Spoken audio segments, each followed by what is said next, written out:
दुष्ट आत्मा का कुआं। एक डरावनी कहानी। उत्तर प्रदेश के एक छोटे से गांव में एक पुराना कुआं था, जिसे लोग दुष्ट आत्मा का कुआं कहते थे। इस कुएं के बारे में कहा जाता था कि इसमें एक दुष्ट आत्मा का वास है, जो हर पूर्णिमा की रात को बाहर निकलती है और किसी न किसी को अपना शिकार बना लेती है। यह कहानी उस समय की है, जब गांव में एक नई बहू, सीमा, आई थी। सीमा को इन सब कहानियों पर विश्वास नहीं था। एक रात, जब पूर्णिमा का चांद आसमान में चमक रहा था, सीमा को कुएं से पानी भरने की जरूरत महसूस हुई।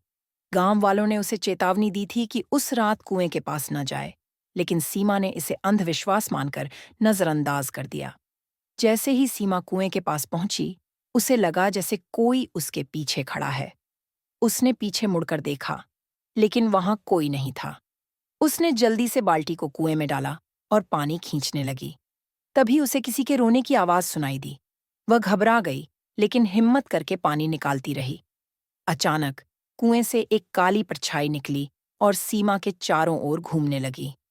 सीमा ने डर के मारे पानी की बाल्टी छोड़ दी और भागने की कोशिश की, लेकिन वह परछाई उसे पकड़ने लगी। सीमा की चीखें सुनकर गांव वाले दौड़े, लेकिन जब वे वहां पहुंचे तो सीमा बेहोश पड़ी मिली।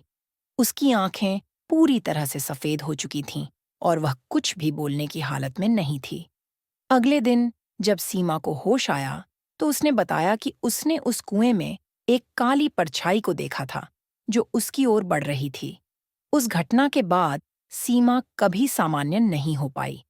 गांव वालों ने उस कुएं को हमेशा के लिए बंद कर दिया और वहां जाने की हिम्मत किसी में नहीं होती।